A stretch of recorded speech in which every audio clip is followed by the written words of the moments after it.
Listen, man. We got a special show for y'all today, man. Y'all already know. If you read the thumbnail, and before we get into the show, shout out to Boss and the show and Henny and them, what they put on yesterday, man, about the D tackles. Cause I'm gonna be honest with you, I'm feeling the exact same way, man. I'm hurt.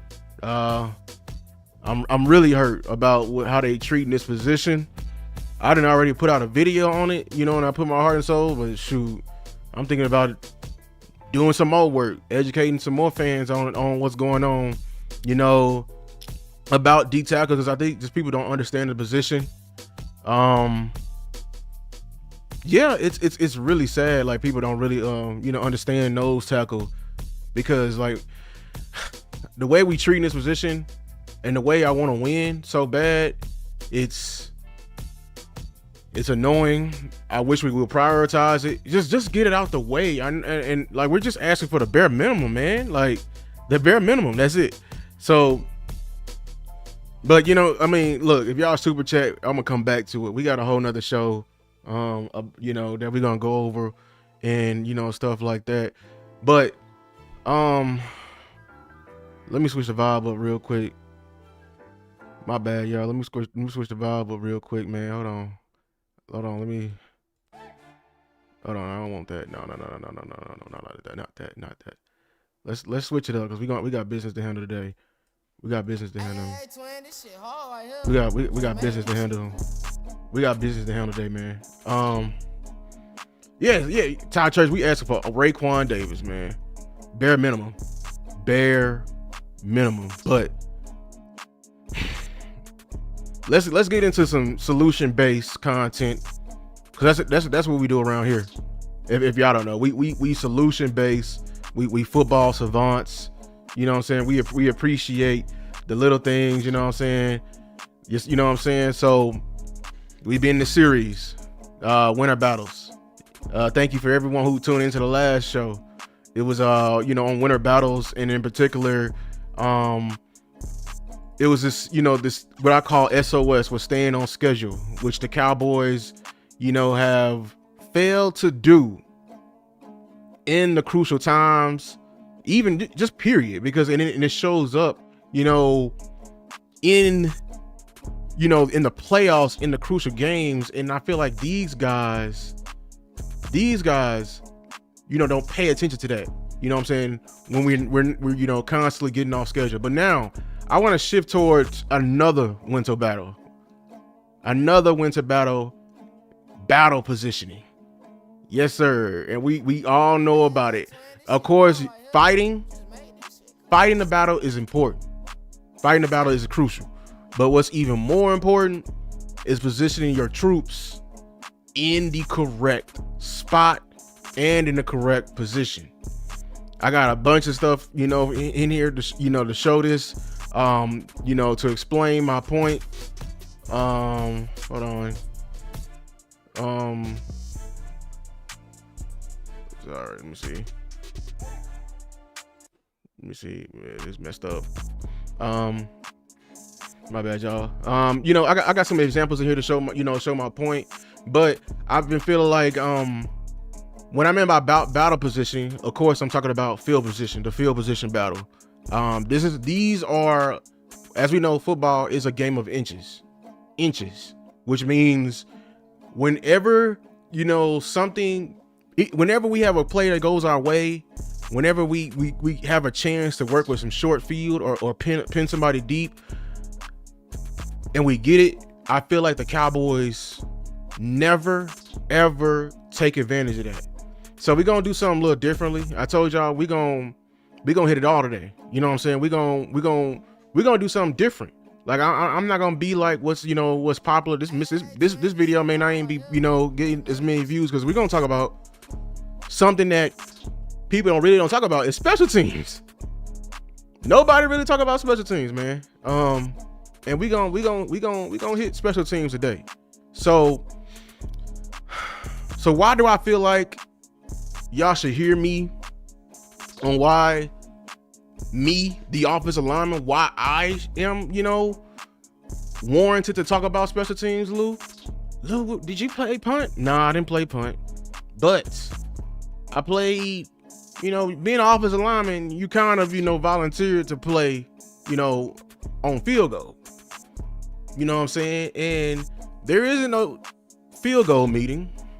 There isn't no punt return, kickoff return. It's a special teams meeting. Yes.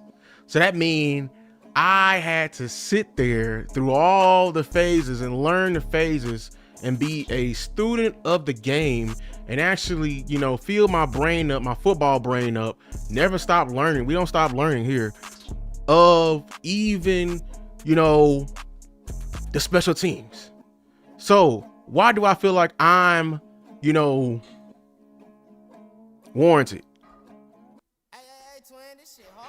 As y'all know, y'all saw on the intro, I went to UAPB for my freshman year, started, what I'm saying? Shout out to the SWAC.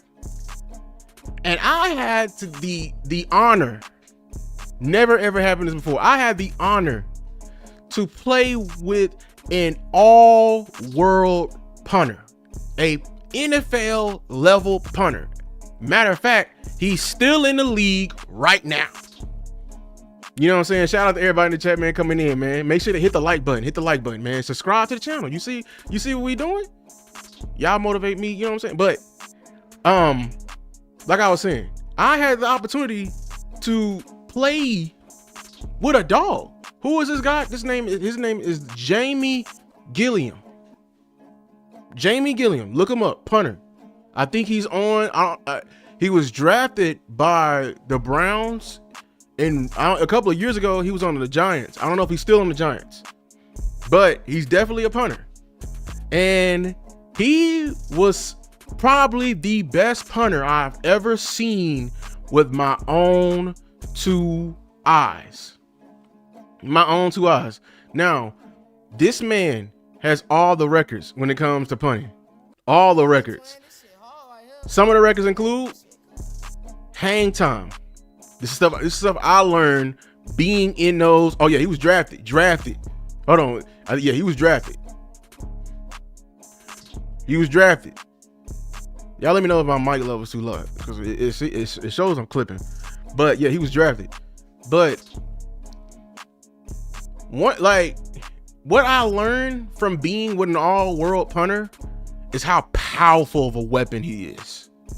Even though we weren't a team, you know what I'm saying, that achieve very much. If we was just a little bit better in the areas we put what I want the Cowboys to be area in, which is offense and defense, and actually appreciated a weapon when you have one and a punter like him, man, a punter.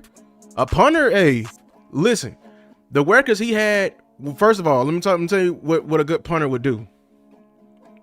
A punter, most people would think it's just like it's all about, some superficial stuff. It's like, okay, pin him in the 20, pin him in the 10. That's what they get paid for. You are right and you are correct, but that is half the battle. See, sometimes this is your main weapon to flip the field position right here. This, and we're gonna talk about the other weapon. Y'all know the other weapon. We ain't gonna talk about him as much because he goes in, you know what I'm saying? But I really wanted to focus in on the punter. So pinning in the 20, in the 10, that's one thing. One thing a lot of people don't actually pay attention to is hang time. Yes, how long the ball is in the air. Why is that important, Lou? Well, who else is on the punt team? Gunners. Some of your fastest, sure tacklers. And the longer the ball is in the air, more time for them to come up under it. This man, when I looked it up,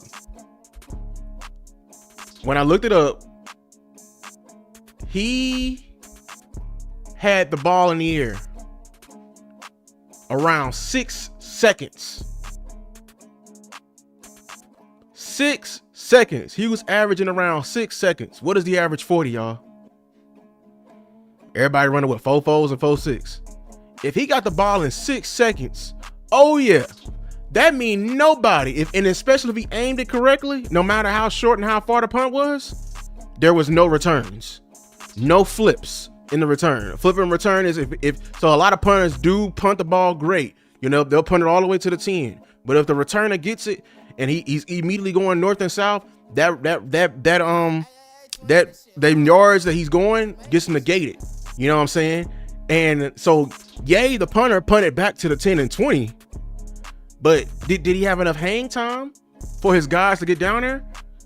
Or the gunners if they're doing their jobs? But I just want to point out this man right here. Hold on, I'm over here just doing this stuff. I ain't even. Let me see. So yeah, y'all think I'm playing? Yeah, there he is right there. Right there. Punt yards, 9,024. Punt average. Does it mean the average punt, which means how much he did? This is in college. 42.4. His career best is 43. 2018. I think this is when I was there at UAPB and I saw this live. His longest career. This is straight off Google. Y'all think I'm playing? Y'all look, I'm not lying when I'm telling y'all this, man. His longest career punt, y'all see it, 80 yards. Your boy Lou was out there on offense. I don't know what we was doing on our own 10 and 20. We were bagged up deep, but that man flipped the field position. 80 yards. Most punts in that season. Yeah, we had a rough year on offense, man. We had that man out there. 71 punts. Ranked 13th as a net average and everything like that. You know, he got, you know, I just want you to focus on his punting. You know, his field goals, he was a pretty good field goal kicker, but his main, you know, what he got drafted for was punting, flipping the field position. They call his nickname was the Scottish Hammer. Look it up. He's from Australia. Cool dude. He'll still remember you to this day. Swollest punter I ever met. If you ever seen him, dude was built out like a linebacker, and he was an addict. You know what I'm saying? So everything like that. So I just wanted to point out, you know, before we dive deeper into this, on my reasoning why, you know, you should listen to me when it comes to this. I think I know what I'm talking about. I was in them rooms when we were legit using him. Shout out Coach Sheffield. I don't know where he at, but probably the best special teams coach I ever seen in my life to this day. He's somewhere big. I need to look it up. But shout out Coach Sheffield, because he had us on point. You talking about like just tracking going downfield, the field position with him, the defense better. Our defense, if they was watching, they better thank this man. This man always pinned them guys deep. Always. Why is this important in, you know, in my message, man? Why is this important in my messaging? Like I said, in a battle, yeah, there's the fighting, but your troops being positioned in the correct space matters more, or matters just as much. That because it's all about strategic strategy. So having a punter that can flip the field even when we were BSing around and flipping it to the other 20, huge. What are you gonna do with it? I got some more you know, y'all don't understand what I'm saying. So listen, I got more, you know, proof and everything like that. Y'all seen the video on thumbnail. We got the you know, the Game of Thrones references and everything like that. I know I got the Night King on there, but I wanted to focus in, if y'all, you know, Game of Thrones, there was a battle that happened pretty early on in Game of Thrones that was like a foreshadow for that. It was a very important battle because it showed like how important positioning was. And I don't want to go too deep, but you know what I'm saying, Lannister family, you know, they off somebody from the Stark family and they pissed the Starks off. In the north, the North said, hey, you know what I'm saying, hey, we finna come get them. You know what I'm saying? But the North was outnumbered. Pay attention to this video right here on how battle positioning won in the battle, and then we're gonna go to this game next. We're gonna talk about this game next to help back it up. We're gonna do an in-depth look at how Robb Stark beat Jaime. So at this point, Robb has called the banners and is headed down from Winterfell.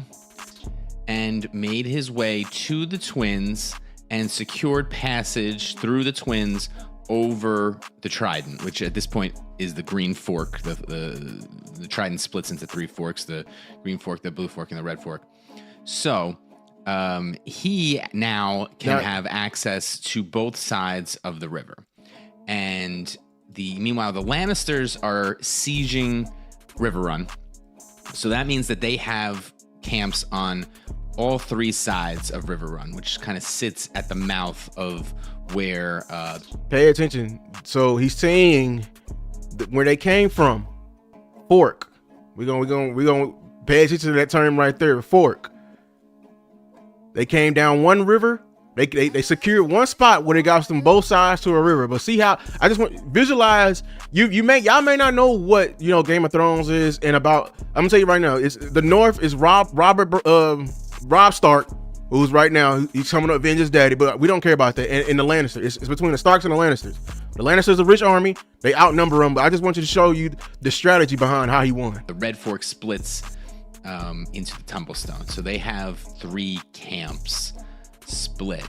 Okay, this is basically what it looks like. This is the scene. So you have over here, you have Tywin and a Lannister army, and they think that the Starks are coming down here, which a smaller portion of the Stark army is coming down here, but that's where it gets flipped. So did you hear it? Pay attention. The fork on other sides, that's that main river. Robb split up his forces and sent a small, keyword small, minuscule, to make them think they actually fit fighting an actual battle. Hey, remember when Tyrion gets knocked out and he finds out that they won, but Robb Stark isn't there, and the majority of the Stark army isn't there, because the majority of the Stark army is over here. Now there's a couple different groups. The Malisters of Seaguard, basically all the banners have been picked up along the way, but the main people are Robb Stark, the main recognizable people. Robb Stark and Brynden Tully, the Blackfish, are part of this group, and Jaime is in the northern camp. These are the 3 camps of the Lannisters that are sieging River Run. Brynden Tully is sent down to basically get the attention of the Lannister army, flying only Tully banners, because they don't want to blow their cover that the Starks are actually on this side of the river. He lures them up into a valley, into what is eventually called Whispering Wood, and Jaime Lannister leads the Lannister army up that way, and they basically attack them from both sides, shooting from out of the woods. Did you see that? Did you pay attention? Told you. Half of the part of the army is on the other side of the river. They lured out the man who's highlighted right here is a Lannister. He's a main Lannister. So this is one of the main people. They lured him out, positioned on both sides of the forest. And what they do? They capture Jaime Lannister and then proceed further down to attack this camp. Robb actually circles around. What did Robb do? Oh no! You see? Oh, y'all thought. Oh yeah, we captured the main guy. Oh no! It's still more strategy. We're still outnumbered. What did Robb Stark do? Genius, man. This is genius. And attacks from this side. And you hear this basically in a chapter where this army basically flees eventually, because these guys are getting overrun. They're not suspecting Robb. This camp is not suspecting Robb. So they try to cross this river on like rafts. And then Robb circles around. And then also what happens, and this would have been a really cool battle if they had shown it, but this is obviously not drawn to scale, but the rivers actually run right alongside the walls of River Run. And then River Run also has basically like a canal that they can open. So that the water from each river connects and walls off any access to the actual castle. And they basically, the Lannisters can't get to River Run. And then once Robb starts to attack, These guys are overwhelmed because they're trying to cross the river to help over here. Then to double down on it, they drop a drawbridge from within River Run, and they basically sandwich them and kill both of these camps. And these guys flee back to Tywin to explain the loss. And that's where Tywin is, they have my son. So what I wanted to show is how this army with the Starks, the North, they were outnumbered. I think 4-2. He sent part of the army to occupy the dead. They think they fighting an actual battle. They weren't. They took their whole army over here, lured out the guy, captured the guy. He circles around to the other part and takes them out and sandwiched them. But all of this does not happen without battle positioning. Positioning your place, your players, your army at certain points to attack. It can give you the advantage sometimes. So we're gonna relate this even further. Battle, look, we're gonna have a brief lesson, man. Because war is chess. War is chess. Chess is war. We ain't gonna go into the defensive chess. I'm just gonna show you this. All these pieces right here. I just wanted to show you right here how the black spots are the spots they threaten, what they can kill. The horse moves in the knight moves in the L shape. Rook moves up and down, side to side. King one spot at a time. Bishop diagonal, everything like that. Pawn, they attack, diagonal but move forward, and you see the queen. I just want you to point out how in chess, if you're gonna learn, y'all want to learn one day, the basic lesson I'm gonna give y'all, we can move on, is that always have your pieces towards the center of the board. Do you see how much more they threaten? How much more of a threat they are versus if you have them on the side. So it's important where you position your guys. It's important where you position your guys. So what I wanted to point out with that on the battle strategy and everything like that, how this relates to the Cowboys, field position battle, where you position your troops when we have that advantage is ultra important.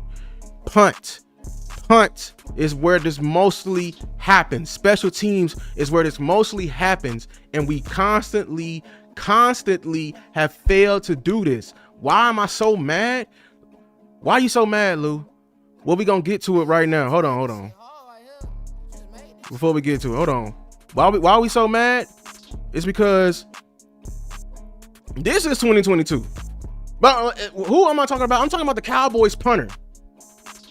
No one talks about. You know what I'm saying? No one talks about the punter. And Bryan Anger. He's a Pro Bowl punter. He's an all-pro punter. And I know people hate seeing the punt. When we punt, it's a bad thing. But look, hey, I want us to stay on schedule too. I want us to score every time too. But there's going to be times when we don't score. And it's going to be times when Bryan Anger going to come in here and he's going to give you a hell of a punt. Like he did in our years when we lost. 2022. So I said it before. It's punts inside of 20, 27-68, 40%. That was very good numbers. Total punt yards, 2,800. Hang time. What we talked about? 4.55 seconds. 6th in the league. He had an average of 48 net yards when he was punting this year. This was a Pro Bowl year. Pro Bowl year. Can I keep going? Let me keep going. Even better year next year. Better year overall, because he had his punts inside of 20 was bad, but he also had like 20 less punts. 17 for 44, 2,262 punt yards. Hang time 4.5. Had an average of 44.9. This man got second team All-Pro this year, and also was a Pro Bowler. We had an All-Pro punter on our team. What did the Cowboys do with that? Not a lot of contending teams, first of all, have all pro punters. Because great contending teams, they don't punt that often, you know what I'm saying? So that's just one. And they, you know what I'm saying? So what did the Cowboys do with this? We got film. I got one example here for you. Here we go. Oh, hold on. Technical difficulty.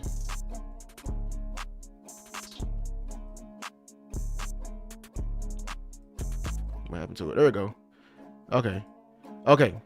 So this is from the 2022 playoffs.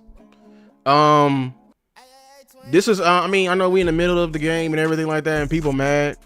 Shout out to everybody in here, man. Make sure to like and subscribe to the video, man. Shout out Battle Cowboys, man. But we had a punt right here that actually was in our favor. It was ultra in our favor. So I want y'all to pay attention to one.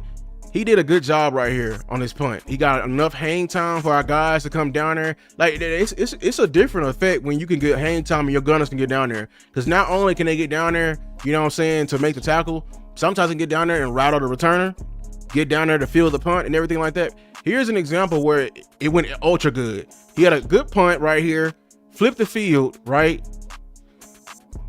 It was a quick catch by the guy right here.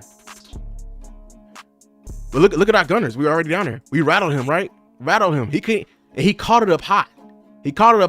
So look at this. Now we fooling with him. What we do? Fumble. Hold on, fumble. We got them to fumble inside of 20. What did we do with the ball? What do we do with that great field position? Huh?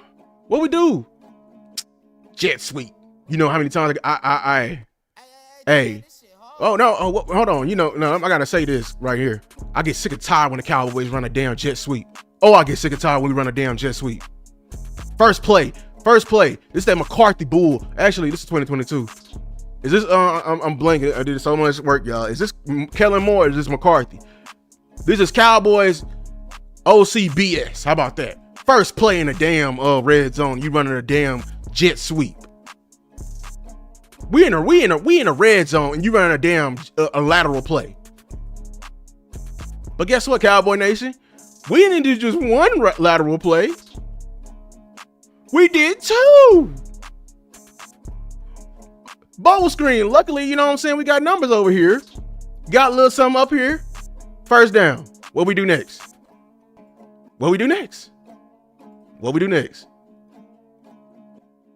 Got a little hitch route. That's the McCarthy special right there. Get a little closer. Are we? Oh, but let me pause it right here. Are we going to reward the punt team for what they got us? Let's see. Run play. Nothing. Absolutely nothing. You can't run the ball on the red zone. What you gonna do? Are we gonna reward them? What was that? I remember seeing this live. You know what I'm saying? I need buttons, man. What was that? Oh my God. What was that? This is how we reward our punt team? And look at that.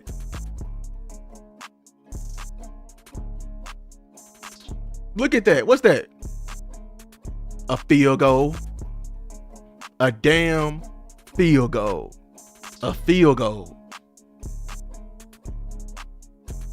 And that's Brett Maher, little goof ass too, man. Hey, he pissed me off. We on bigger and better things now. But God dog. See, this is the stuff I'm talking about. That's how we rewarded our team.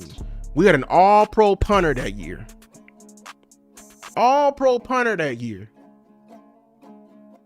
And we get a rare punt, a rare opportunity to flip the field position, take advantage of it. Our troops are in order, are in position, and we do nothing with it. We kick a field goal. The better teams, Kansas City, Philly, if we would gave them that short field, man, that's a dagger. That's a touchdown. That's a tutty. But what are we doing when we get good field position? When our troops are finally in battle, when we're trying to win the field position battle, we don't do nothing with it. So let me finish this slideshow, man. Cause like that's a punter. But we know the other thing we have the advantage of, right? We have a all-pro returner. We have an all-pro returner. Not a lot of people have that at all. At all. You know what I'm saying? And we're blessed in areas that people overlook, and we don't take advantage of when we get like good field position. So in 2023, in kick return, with the new rules. Well, actually, I don't think the new rules are in effect yet. But with the new rules, Turpin, fresh out of USFL, 29.2 average return. He was flipping the field when they kick it deep. We were at least always starting on the 30-yard line or more. That's huge. 2 first downs, you're at midfield. Midfield. You on average start with a less field than everybody else. You know what I'm saying? So and he got a Pro Bowl year this year. Let's keep going. And I think this is the one area we do need to get better at though. Our punt return is terrible. We do need to get better as a team on when it comes to punt return. Our average yards for 5.4 this year. Man, the Broncos had 15.7. You're right, Battle Cowboys. You're right. They scared to kick it to Turp now. But it's just this is why I put that year in there when they didn't know who Turp was. What did we do with that field position in the big moments? You know what I'm saying? So you're right. They don't kick it to Turp right now. If we don't take advantage of that, it's quite annoying. I'm gonna be honest with you. Yeah. Y'all talk about one text. Yeah, I mean, hey, man, that's we can spend the rest of the time. Let me see, because I just wanted to do a little quick show with y'all. I appreciate everybody in here, man. It's 68 people in here, man. Shout out to everybody in here. Make sure to like and subscribe the video. Hey, well, shout out JC's network. Hey, you know what I'm saying? I'm gonna just say this. Like, we could talk about one tech for the rest of the way. Yeah, we need a one tech now. I'm really annoyed that the Cowboys did not get a one tech. This is what we're talking about with the field position battle and everything like that. We're gonna need one. I know guys are saying they believe in, Jay from Toia, which, I think he's gonna have a good year. I just want to limit his reps as much as possible because young D tackles don't do well on average. There's a big learning curve that every D tackle pretty much have to go through. And this is what I want to educate y'all on. I know people be like, oh, well, he's different.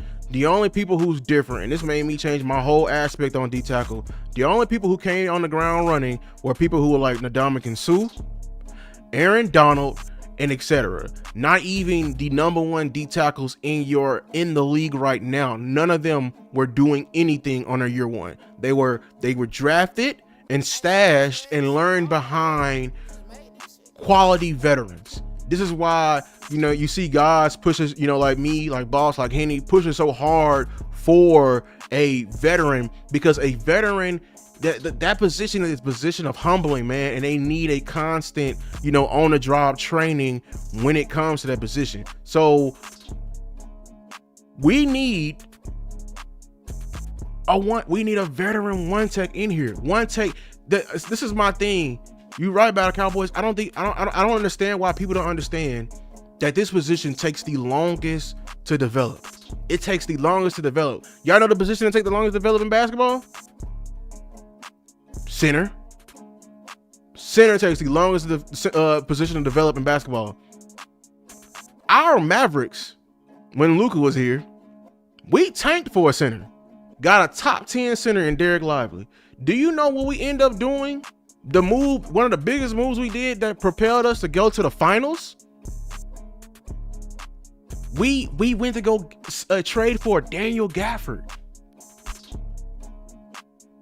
who's a veteran center. And that did wonders for Gafford. I mean, for Lively. You know what I'm saying? So if we like the Mavericks literally went to the finals because of the moves they did in order to get some veteran help for their center. Like literally the Mavericks just did it because the center is just like one tech. It's the one tech of the NBA. I don't understand it. It annoys me how impatient our fan base is with this position. Like we know what a good one tech is. You know what I'm saying? We're just experts at defensive tackle here in Cowboy land. Who was the last good D tackle we had in here besides Jay Ratliff? Who was the last good D tackle in here? If we ain't seen a good one, what makes us got good eyes? All we see is the effects of everybody else in their development process. Oh, I want a Dexter Lawrence. Are you willing to wait those 3 years for a Dexter Lawrence to develop? I want a Quentin Williams. Are you willing to wait them 3 years before then to get Quentin Williams to develop and invest money in a guy who's older than him? David Irvin, he was good, but he wasn't like like a dog. You know what I'm saying? Like he wasn't no run stuffer. He wasn't no nose tackle. David Irvin, I think it was a 3 tech. I think he was a converted in. Tyrone Crawford, he was a good rotation. You know what I'm saying? Good rotation, but like when was it like the last? I need a good one tech like that. We were crying for their names in the stands. You know what I'm saying? Like, you know what I'm saying? Like, when was the last time we had an Osa level one tech? Somebody who's worthy of a second contract, who's a second tier. When the way Cowboy Nation's work and we such a vacuum, we ain't gonna never get a Micah level one tech. We gotta luck into that one. He gotta hit the ground running. Yeah, David Irvin. Yeah, I remember. Yeah, David Irvin was a converted DN. He was a converted DN. He wasn't no D tackle. So was Greg Hardy. You know what I'm saying? Like, hey, we had Antoine Woods here. I remember we had Gallimore. We had we had the White Gorilla here. We had all these D tackles, but when was the last time we actually had a legit D tackle in here? And was Jay Ratliff? How long ago was Jay Ratliff? You know what I'm saying? So I know people like, I made a short and everybody was in there talking about like, y'all focus on Mozzie, They was focusing on the wrong thing. People be focusing on the wrong thing. We have a crisis at D tackle. Whether you want to find somebody better than Mozzie or find somebody who can compete with Mozzie and push Mozzie, this is our main objective here. That's our main objective here. We're trying to just solve the issue. I feel like Cowboy Nation have turned this talking point in the summer, and just turned it into everything else, like than actually solving the issue. Like it's either okay, why we putting the run defense all on the one tech? Did the edges added 1-2, man? Like, nah, like, hey man, look, I'm gonna tell y'all straight up. Stop letting people lie to you and stop letting people, you know what I'm saying? Please. I'm somebody who played in the trenches. I'm gonna tell you, I was on the other side, but I'm gonna tell you right now. Y'all want to talk football? We can talk some real football. Who anchors that the entire run defense is your one tech, your nose tackle.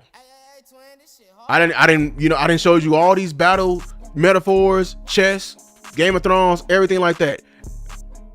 Common theme. If you don't control the center, you don't control shit. Even in the outside zone. Yes, the nose tackle is important in the outside zone. If we can't hook the outside zone, hook the nose tackle in the outside zone, there is no cutback lane, which is the main point of outside zone. See, most people think the outside zone is just to capture the edge. No, actually, it's to flatten the defense, make the linebackers commit, and find a cutback. Get upfield as quick as possible. Whenever we went into periods, and they literally called it inside run. You taking me back. Inside run, O focus. Inside run, D focus. Front seven, the most important thing we had to get right was the nose tackle. It was the nose tackle. The nose tackle handles everything. If you are disrupting the middle, the offense can't do nothing. I was preaching that from the offensive line standpoint when I was in team trenches.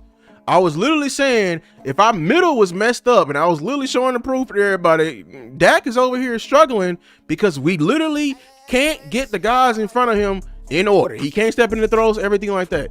Same thing with the run game. We want to be a power team. We want to do elephants on parade and pull the guard. If the pulling guard ain't got no runway, we just doing dive with no puller. Your linebackers feast off your D tackles.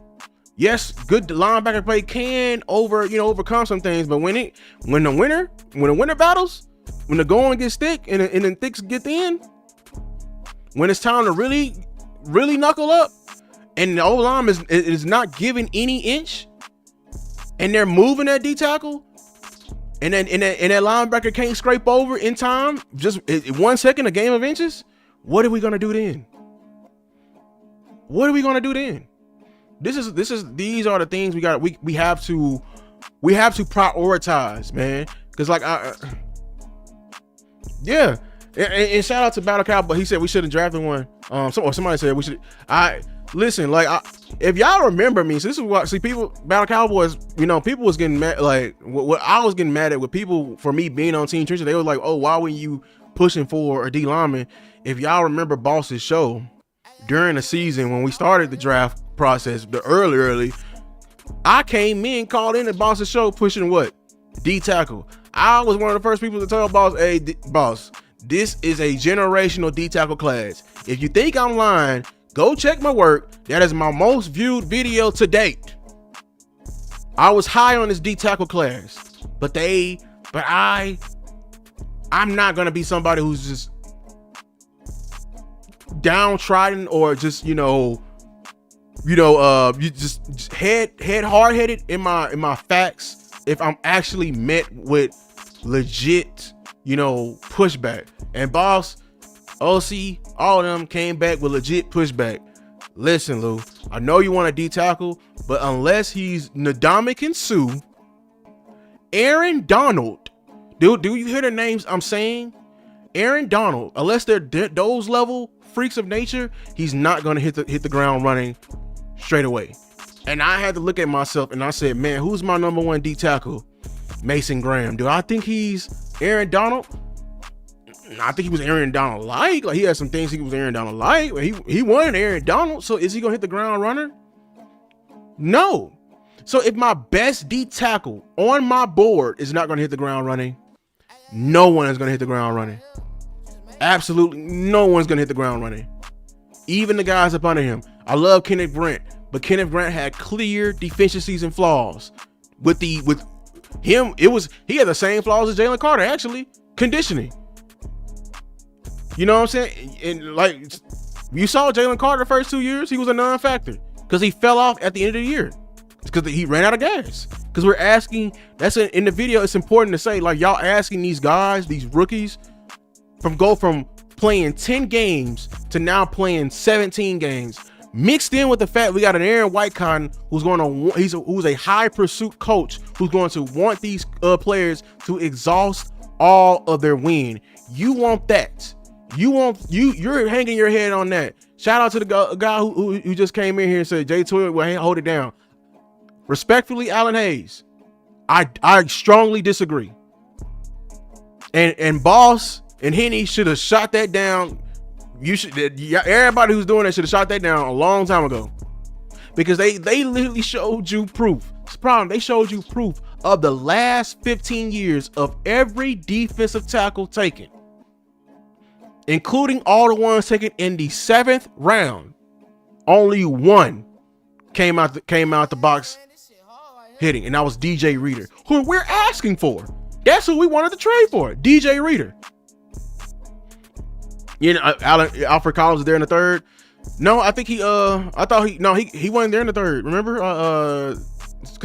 Because San Fran took him right before us, right? Because I was mad because San Fran was, trying to they were you know what I'm saying, they were trying to snake us all night. I remember that. Alfred Collins went right before we picked. And actually, it was a lot of people right there in the 3rd. I'm happy for Savon Vervelle, but Caleb Johnson was there too. Alan Hayes, let me tell you, you're underestimating what a rotation is. What a rookie D tackle on average, the amount of snaps he's supposed to be playing per game, maybe 12. You're overlooking it, my guy. That is not how the rotation right now, he's the 2nd best D tackle. That means he's going to be getting 30 to 40 reps. I do not want that for 17 games. I have all respect for my players. If he do it, I will come back on here and I'll tell y'all, hey, but I'm telling you right now, there has been no D tackle to handle that workload to come to literally go. If I'm telling you better, Allen, I'm telling you better D tackles. Better, actually, you know what? I did the damn work. I'm gonna tell you right now.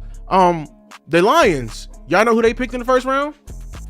My 2nd or my 3rd best D tackle, or probably my 2nd, Tyleik Williams.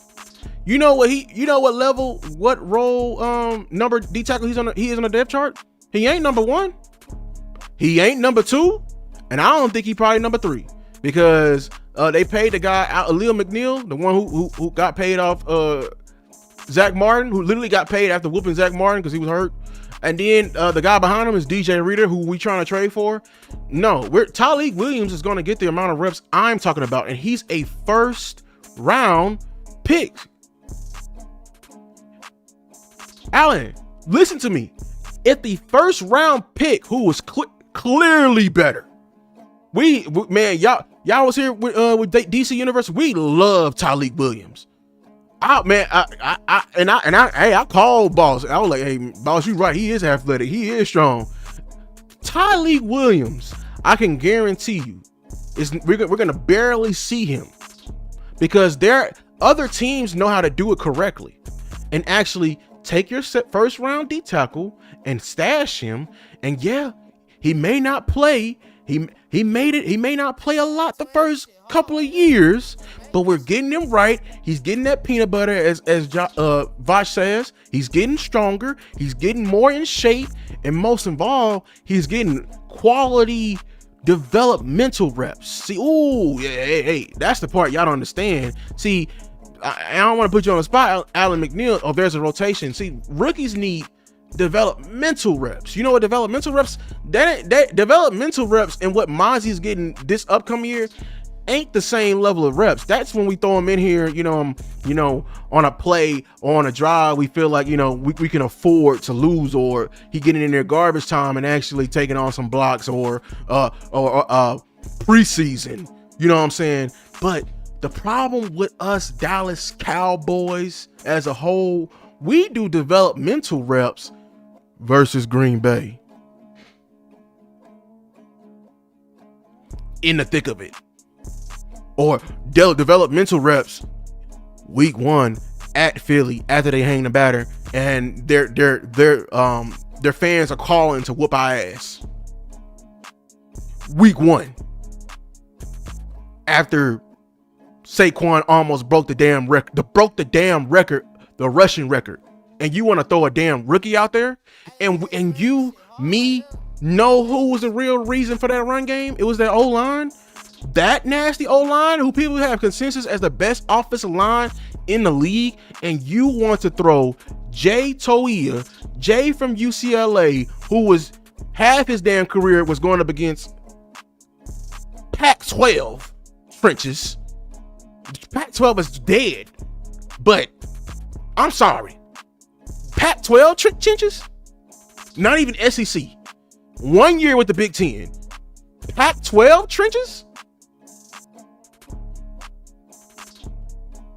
And you're telling me he got to go out there and go up against Landon Dickerson, who we just saw was one-handed Mozzie year one?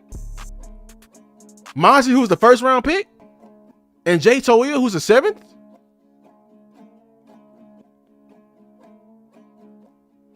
You can't get mad at me if I'm strongly on the other side. We need a one tech. We need a veteran in here, man.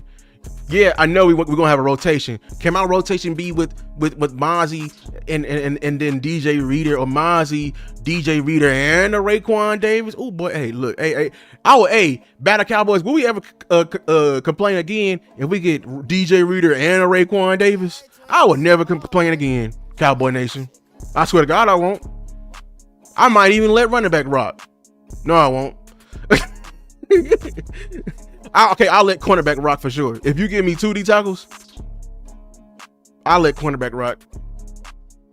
Running back, I just need somebody. Actually, I'll dumb down. Yeah, I know Tim Settle Jr. I think he's from the Broncos. Hey, you're right. There is no other. I mean, the only other way Battle Cowboy, if they do Raekwon Davis, which he is, ain't he USFL too? Yeah, like, ain't he there too?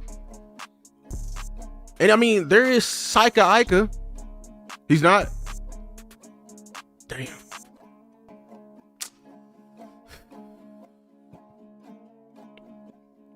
We need to get serious, Cowboy Nation. We need to get serious quickly. But oh yeah, you want another run? I want another runner. But no, I'm just like, I'm not fighting for, like, Battle Cowboys, you're saying like there's no D tackles out there, man. Running backs. What running backs are out there? Like, we're gonna have to really, like, we always be saying like, oh, let's wait till what is it? June 1st, post June 1st. We're gonna be like, oh, let's wait towards let's wait to the cuts. Let's wait to the cuts, and then we're gonna be waiting, and like, we're gonna be looking at the Jets, and the Jets got 6 running backs, and we're looking, we got our notepad, and they literally signed all 6 running backs on the roster, just being greedy. Yeah, we need somebody in here. I'm just hoping, like, man, I'm hoping like the Jets finally cut somebody, bro. Like, I'm one of the few people who don't actually believe in a running back room as well, especially from a power standpoint. Unless it's Hunter Luepke, Javonte Williams, I don't see it. Miles Sanders, I'm getting so sick and tired of this Miles Sanders hype, because I know what I saw on film, and people are like, and I know people was like, oh, it's Carolina, but like, I would be like that if he didn't literally get his job like snatched by a rookie. Like, when I say snatched. You know what I'm saying? Yeah, I'm looking at the Dolphins, even though the Dolphins did let go of a running back already, but I'm looking at the Jets, man. I'm really praying like that somebody, like a good running back, man. Would you trade a cornerback or a running back? Wait, would you try to trade for a cornerback? One tech. If I can get any that caliber player, give me a one tech. 10 times out of 10. Because that having a quality one tech will send ripples effect on our entire defense. Entire defense.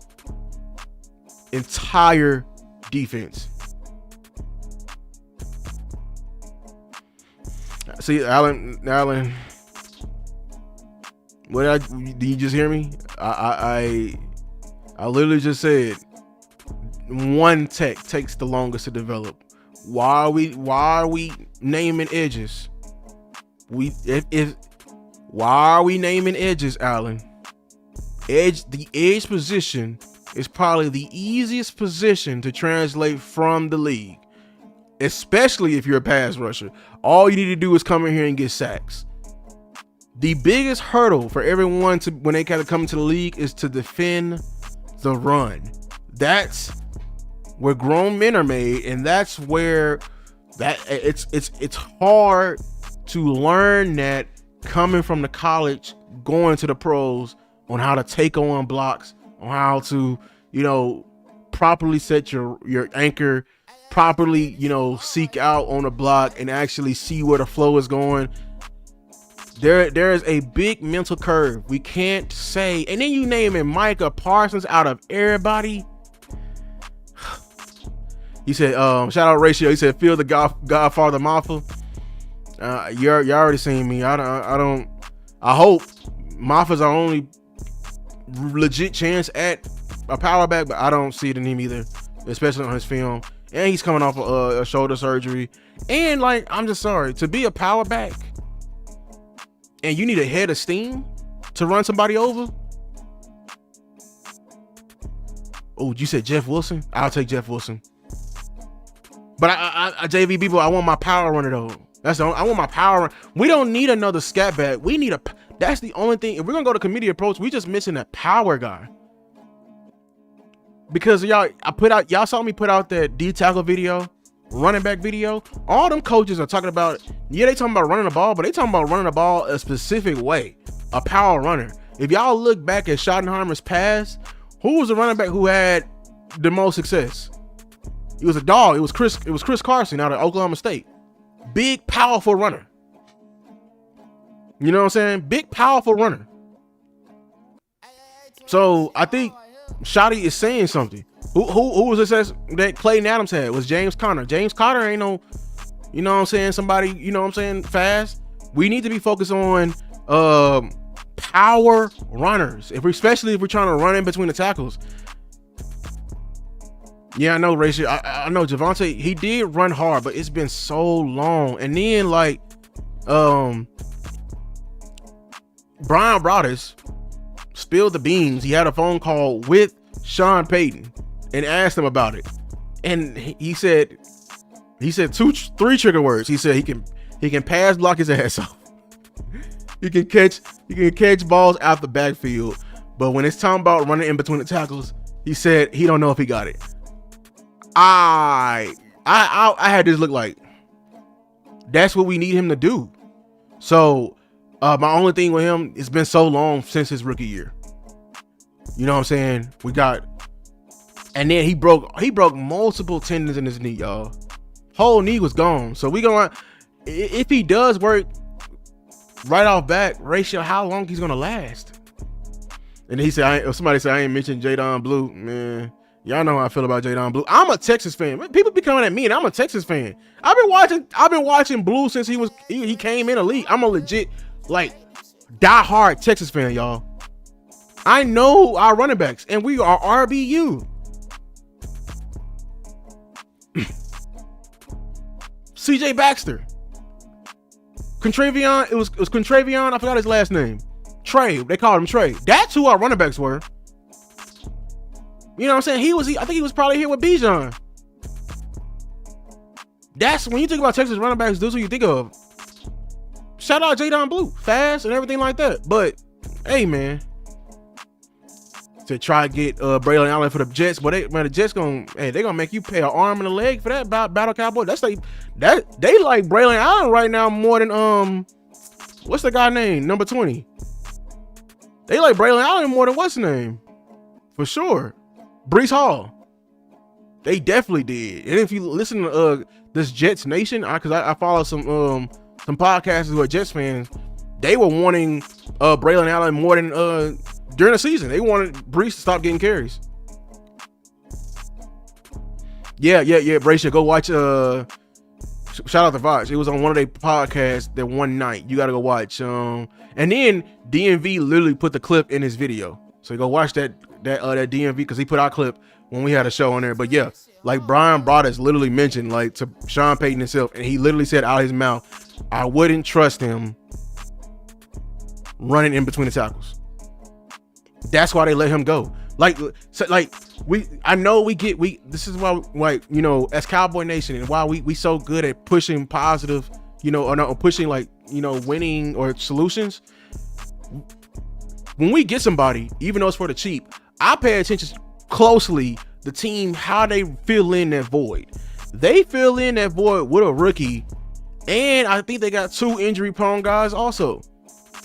So guys that was just probably or is injured as a Javonte Williams. So it should really show like how much like the time the course literally went over there in Denver. You know what I'm saying? So you said the RB room mid. It is mid. We'll see. But one thing that's giving me hope is the offensive line. You know what I'm saying? That's the reason why I made all these changes, y'all. We finna be, we gonna be really getting into that film this year with the offensive line. Y'all see it.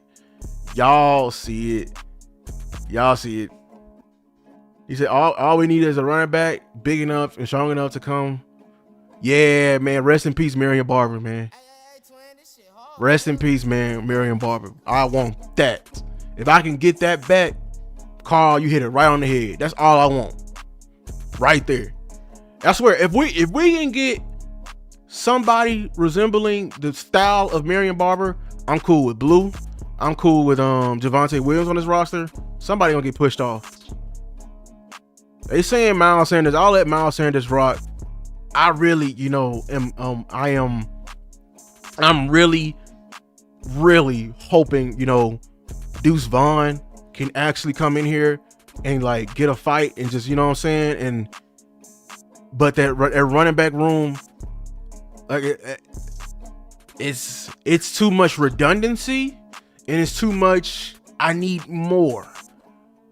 That's what, and I'm be honest with y'all. I know y'all keep, requesting certain backs. When y'all mention like small scat backs, it's a trigger for me because like I've been hearing these interviews and I'm hearing the running back coach who coached Austin Eckler and he coached Alvin Kamara. When y'all think of those running backs, do they run hard? They may not be power backs, but you can put them backs. You can put Alvin Kamara in a power scheme. He'll get you. He run hard. That's his best trait. Is his core strength. Like that man right there, he can break a tackle. And man, you know how many times that man be scraping on the ground, still, you know what I'm saying? So yeah, that's why I'm looking for either I want an all the way big bruiser or give me something, like an Austin Eckler or like, I mean, it don't have to be prime Austin Eckler. Prime Austin Eckler would be even better because they talking about throwing the ball too. You know what I'm saying? But somebody who can last in between them tackles and we can give it to, you know what I'm saying? That's gonna fall forward, you know what I'm saying? If we block 3 yards, he can go get the rest, the other 1.5 yards. You feel me? You know what I'm saying? Shout out DMV for in the building, man. DMV. He said, yeah, we throwing a ball. Oh no, DMV, you gonna get me heated before we even get the season started, boy. Yeah, I mean Gus Edwards, man. Can I confess with y'all, bro? This is why I get heated with this team, bro. Let me switch the vibe up before I get even angrier. Can I be real with y'all? Look at the names we over here fighting for, bro. We're fighting for these guys. And that's what pisses me off the most about this team and about the people who run this team. I'm new to the space, everything like that, but I'm hungry, y'all. I'm hungry. And I want to change this fan base so bad to get hungry again. Cause I want to change the front office to when they were hungry back in the 90s. Man, I came out the womb seeing mediocrity with this team, bro. So it irks my mind when other, people within the space are okay with being a certain level, because it's like, dog. And then it also irks my mind, like, oh, I seen all the Super Bowls. You know what I'm saying? Well, damn it, I want to see it too. The fuck? So why, like, if you've seen the Super Bowl, 70s, 90s, etc., why are you okay? Or even better, you don't have to be okay. Why do you project your false positivity to me. I ain't seen what you seen. I came out the womb seeing 8-8s. I went to school. It was a damn running joke. 2016 came out of nowhere. Man, saw joy. Cause it was like, hey, we did get Zeke, you know what I'm saying? I'm glad we finally, you know what I'm saying? This is back when I was on the other side with Romo, you know, before I appreciate Romo now, but like, I'm sorry. I was a young Cowboys fan and he was associated with them 8-8s. And who I was even angrier in seeing was MFing Jason Garrett. I came out the womb and Jason Garrett was my damn coach, y'all. Why not you know, I'm talking about like I came out 98. I'm talking about when I got my football conscience. You know what I'm saying? I was paying attention. You know what I'm saying? And I cared about fourth down. You know what I'm saying? Jason Garrett was my coach. All I got is moments. Shout out to Dez. Shout out to Zeke. Shout out to all the stars who gave me moments. That's all I got my head on. JVB boy said he saw 4 Super Bowls. I ain't seen a damn one. I ain't seen us be close. So when it's people in this space and it really boils my blood when I push shit into this fucking community and I get pushed back saying, why do you want that much? Because I'm tired of seeing mediocrity.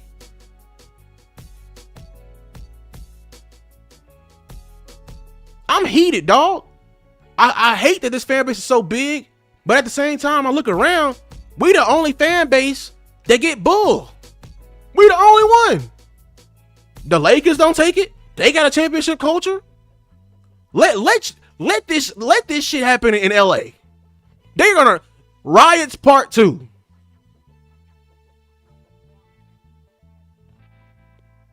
They didn't actually, funny enough, I forgot I got these news. Didn't Jeannie Buss sell the team to another owner within LA who's winning? Another big fan base, the Dodgers? The Yankees? Greatness. Still seeing greatness. Still getting to the World Series. Celtics? Took them a while to get back, but you know, they dominating this era. You know what I'm saying? Hockey, I don't know hockey. You know what I'm saying? But all I'm saying is this, bro. Our fan base, bro, we the only big fan base or big team with this big giant fan base that only cares about solely the money. So so y'all, from now on, I'm going to start calling the Joneses losers. And everybody who want to talk about, oh, football is a business, I'm going to call you a loser. Because football ain't never been a business. And the only football teams who care about how much money they fucking making is losing. Straight up. So when they talk about cap, I'm going to say loser. What other contending team is caring about the cap? Steven, loser. Jerry, post, you know, when you got rid of I call you an idiot, Jerry. I'm beyond football wise. I call you an idiot. Yeah, you found what's the name, but bro, and a man of, when you're a leader, you surround yourself with other leaders. If you got rid of the leaders who were helping you, idiot, loser. Oh well, the brand is still, the brand is moving. We got all these we got HBO coming, Netflix, loser. You a fucking loser. Oh, we worried about paying Dak, loser. Oh, we ain't paid Micah, loser. Nobody else. Lakers, Yankees, when it comes to money, Aaron Judge, if he wants 300 goddamn million, what's the Shohei Ohtani, he wants $1 billion contract, we pay it. Because winners pay, and they don't complain about it. If you don't want to pay it now, finally hire a damn accountant and stop hiring your cousin from down the street to cover the cap who was managing restaurants and now managing a damn football team, manipulated that way. I'm tired. From now on, I'm seeing losers because I'm tired You know what I'm saying? Because, and shout out, I mean, ain't no shout out. I see B Fatty talking about Parsons couldn't hold TJ Watt's jockstrap. Funny enough, B Fatty, if you actually watch football this year, this was probably TJ Watt's worst year. If you were watching film like me, and you would know, even the Steeler fans were saying they're kind of mad at TJ Watt because this was his worst season. But you're talking about Parsons couldn't hold TJ Watt's jockstrap. This is the loser mentality that our people at the top create. See, the whole reason why they ain't signed Micah is to have stupid barbershop conversations on mainstreams. Like, we be having barbershop conversations. Dude got on there, was talking with Jay Tuck about how Dak ain't did this and this, and we talking about what the team did. Barbershop conversations. I'm done having barbershop conversations with people. Losers.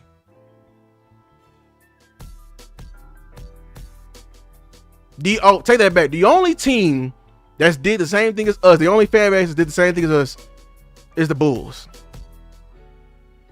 We totally forgot about the Bulls.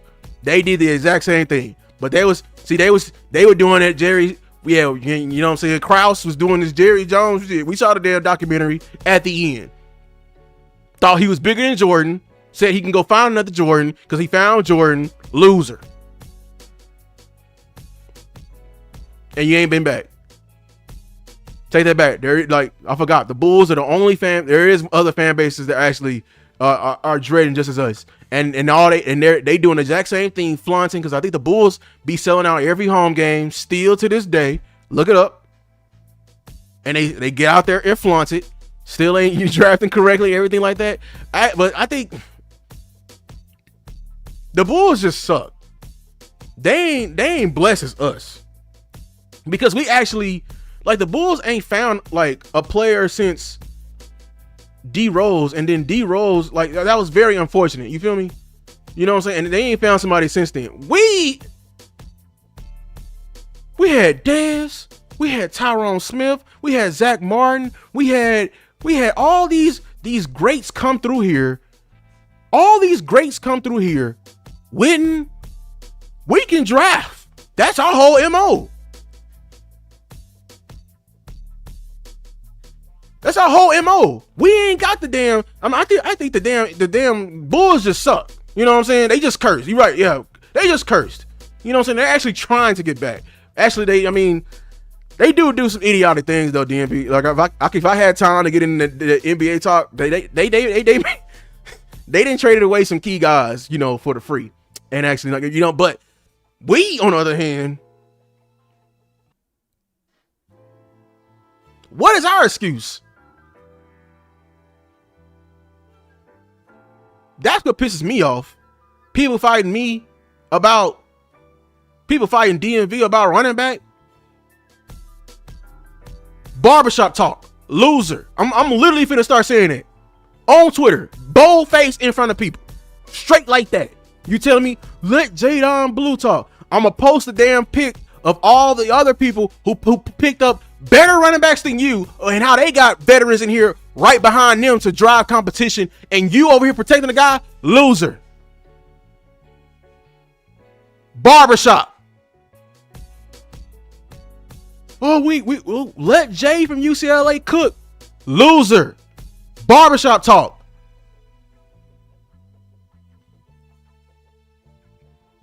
I'm gonna just start saying it straight up. Straight up. Oh, let's keep LVE. We don't need Bobby Wagner. I'm gonna look in your face and say, oh, you mean the guy who was leading the league in tackles, even at an old age, versus the guy who was literally out the league in 1.5 years because of his neck injury that we knew pre-draft? Loser. Barbershop talk. I'm done. Because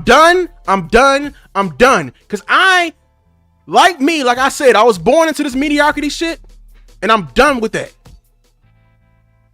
So whenever they could, we already called them out. Them. Y'all know them subscribers. They you know what I'm saying? They make me sick. Because we're trying to get better. And you're okay lying there in shit. Doing their bidding. For what? For what? For what? They ain't giving me, Jerry ain't paying me no damn check. And if he did, no. For what? He ain't paying you a check. And if he did, for what? So you want to cover a mediocrity team? Take your ass to Chicago.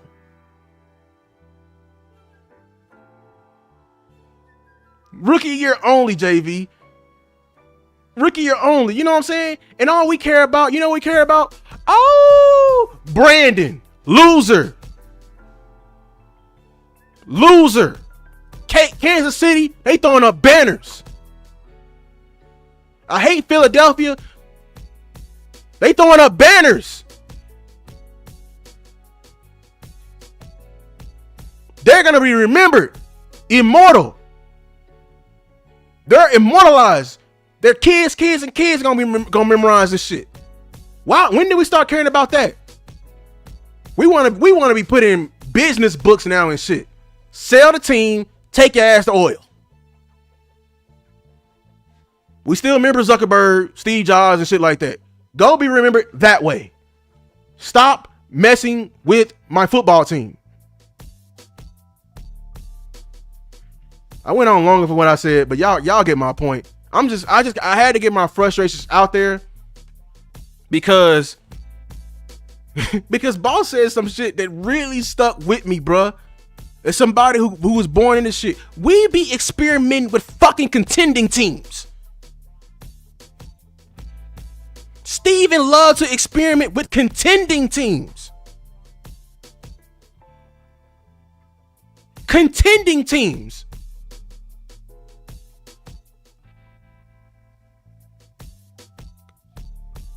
Like, dude, you want to experiment? Go back in time and experiment with Jason Garrett. Mediocre ass. That was a time to experiment. No, in the middle of 12-5 seasons. No, in the middle when the Eagles was at the weakest and they had a QB disarray and they couldn't find no damn running back or no O-line or they secondary was Swiss cheese.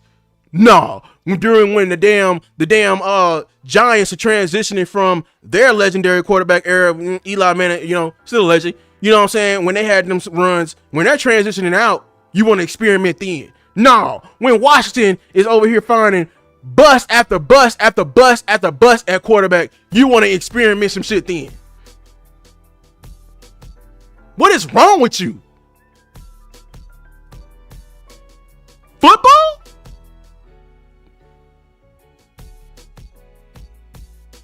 I know we be saying fire Jerry because he's a spokesperson. Tell y'all right now, all metaphorical guns need to be pointed at Steven. This is his thinking. This idiotic thinking. I was just thinking about it today. I wasn't born in the 90s, but guess what? I'm hearing the stories. The fact that man literally got his happy ass to the board meeting, probably made a whole slideshow and said, yeah, this is all the reasons why I don't want to bring in Deion Sanders. What?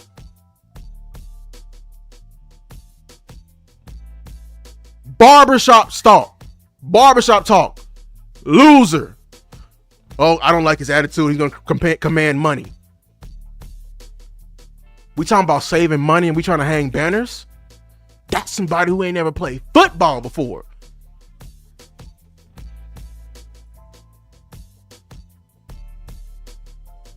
This is what we're talking about. You know what I'm saying? But listen, everybody. I appreciate for everybody coming in here, man. Y'all see the new unimproved, you know what I'm saying? Shout out to my brother. Shout out to my wife making the overlays and everything like that. We are new and improved.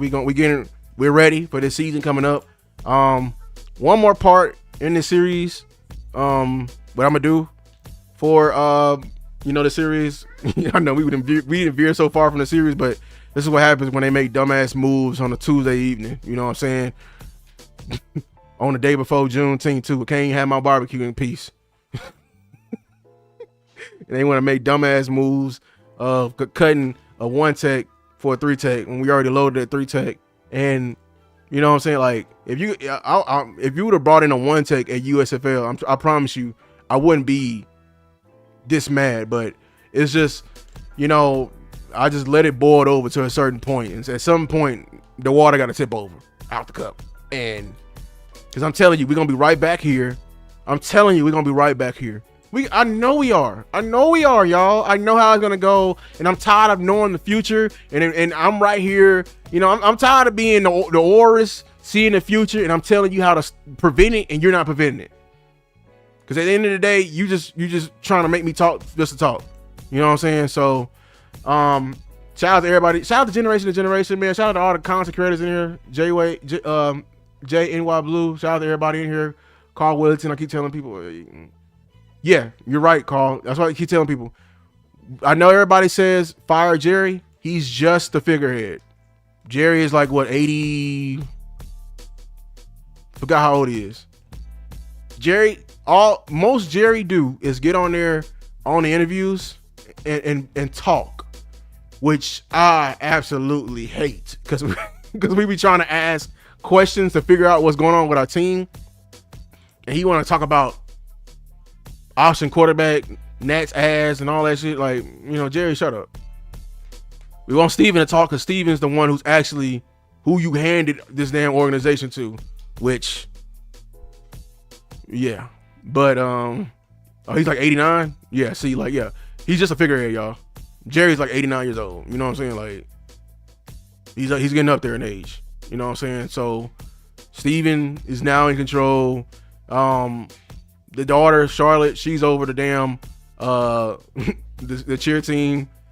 My wife was just watching the damn the documentary, and I know they got that legendary thing. I wish they would stop that, honestly, that little kick thing before they come out, or move it up at least. Because me, you know, and other content creators like Tuck and Amped and all that, we tired of the damn corporate music. I wish they'd change the music, you know, turn off Dolly Parton, put on some Big Ass the Plug. You know what I'm saying? Put on some G Herbo. This is my generation. Wait, hold on, y'all. Let me put on. Let me think. Put on some Pop. That's y'all generation, right? You know what I'm saying? Put on some. You know what I'm saying? You know what I'm saying? A6 Mafia. Put on some of that. That's gonna make me wanna, you know, turn this to a head buster. Like, ain't nothing corporate what I'm finna do in the field. Ain't nothing. You know what I'm saying? I'm finna do. I'm trying. You know what I'm saying? Yeah. So. I would, you know, that's my only thing. I love what they do. Y'all heard that they getting paid more. Finally, you know what I'm saying? This shit they be doing in this damn team, boy. They over here, they finally getting a pay increase to cheerleaders because they over here working 4 jobs and be going to go do that, which is insane, especially in this economy. But yeah, that's the family that's running our team. Everyone, appreciate everybody for coming out. Make sure to like and subscribe to the video. Like I said, the next I got the next, you know, I said this again. I got the next, what's the name coming out? Yeah, UGK. My mama love UGK. T.I., you feel me?